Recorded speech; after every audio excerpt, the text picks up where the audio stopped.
This is a 1955 Ford truck that I'm very fond of because it's an original V8 automatic truck. And we're going to take it for a quick spin. I'll show you around the truck. Now, it does not have the original V8 in it. It's got a 302 in it, which is probably more reliable and powerful than the original, but it does still have the original transmission.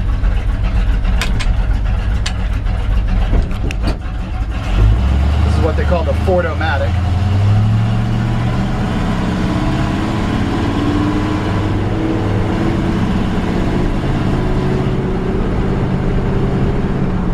The Ford-O-Matic was the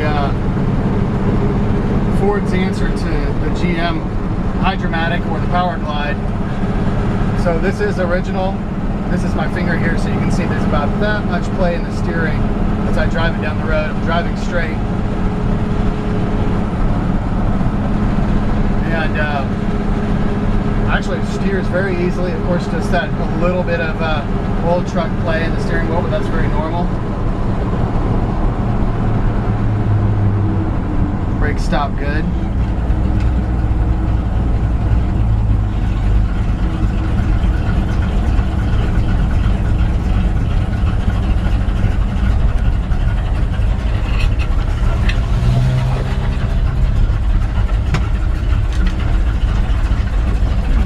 Put her in reverse.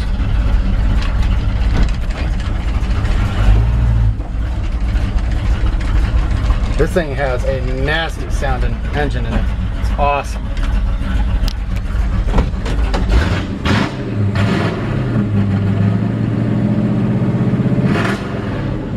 Very hot, as they say.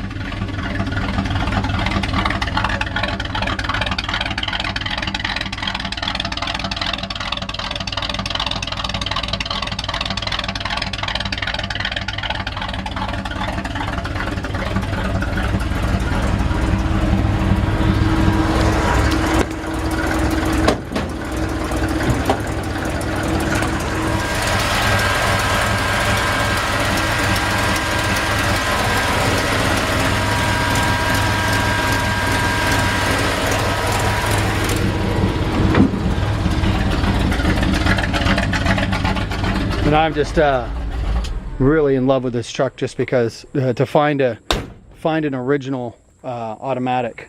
To be honest, actually, I've owned hundreds of these trucks, and this is my first original automatic. And looking at the VIN number and everything, it was an original V8 truck with an original automatic, and the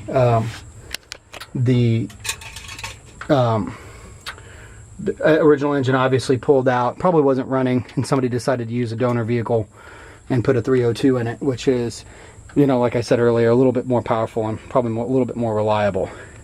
So inner fender wells, nice and clean. And another reason I was so excited about this truck too was just extremely minimal rust. A couple of tiny itty bitty spots here and there that I'm going to show you as we look around. But this truck is just really, really clean all the way around. Nice straight body. Got a killer patina on it. Really, really love the look of this truck. Really, really straight body. And somebody did a really good job restoring this to the level that they did. Just a really good looking driver restoration and a really cool truck. So after doing a complete walk around, just giving you an idea on the outside, just want to take a little bit closer look and show you some imperfections. You know, a couple of little dimples there. I mean, it's kind of got that shop truck rat rod style patina paint job on it, but don't let it fool you. It's a pretty straight truck overall. One little crease right there. Really nice straight hood. Really nice straight top. Nice clean and rust-free drip rails. Something I'm always looking at is these drip rails. It's got brand new glass and weather stripping all the way around. And the only thing it was missing is, and I actually ordered them, they sent me the wrong ones, is the vent window locks. That's the only thing that's missing on the truck, and you can order them. I did order them. They just happened to send me the wrong ones. They sent them to me for a Chevrolet, I think, instead of a Ford on accident, and I wasn't able to get the other ones in time. So I just figured to let the next guy. Nice, clean, straight bottoms. Look at these cab corners appear to be original and in an excellent condition. The inside of this bed is really nice. And I would almost either go so far as to say it's the original bed in excellent or very, very good condition, which I think is true, or somebody replaced the bed, because it's that straight. The actual bed box itself is that straight. Very, very straight. And usually you see them all bent up, you know, dinged up because they were work trucks.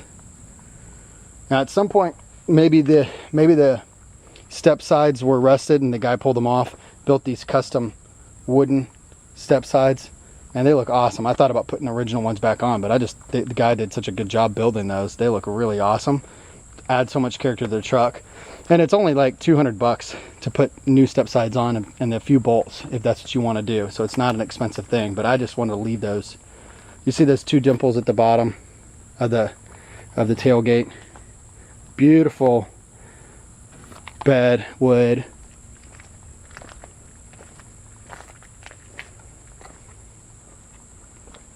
It's got new rubber around the gas tank. Inside, door panels look great. Bottoms of the doors, really good condition. Older weather stripping for sure, but nice clean hinge pockets, rust free. Original floor pans. These things just look awesome. I can't lift it all the way up. There we go. Really, really clean. It's got a brand new rubber mat on the floor. Uncut dash. And this was another reason I fell in love with this truck. This is the first one I've gotten with an original radio in it. That is the original radio. Now, I don't know why they're always missing.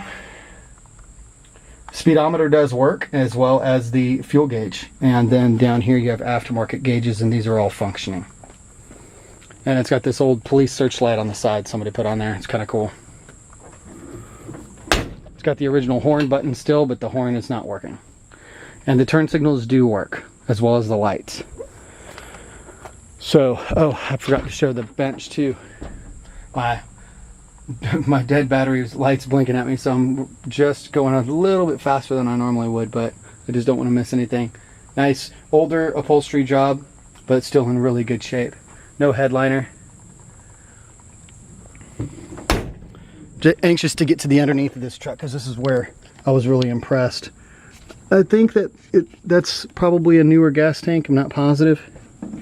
But as you get up under here, I'm just really impressed with the condition of these original floor pans. Those old school cherry bombs. That's what makes that nice strong rumbling sound. Just take a look at these, you know, frame rails are rust free. And this looks like rust, but it's actually the old undercoating. You can see I'm actually peeling it off right here. And that is not rust. That's actually the old undercoating, and underneath that, the original fenders are preserved nicely.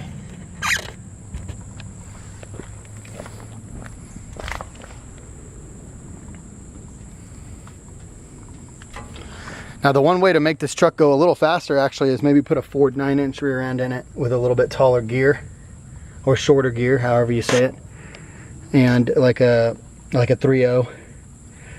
It would give you a little less startup power from on the line, but this isn't a race truck anyways. But it'd give you a little bit higher cruising speed. Even still, I've had this truck to about 60 miles an hour, and it was very comfortable. Maybe 65 even. Couple of little rust spots there underneath the door, and that's not the bottom of the door, that's the that's actually that bottom of the cab right there. I wanted to try to show, there's a little bit of rust, one rust hole there, that's about the size of a quarter on the inner cab corner, and maybe those outer cab corners were replaced. Actually, it looks like they were now that I'm looking at it.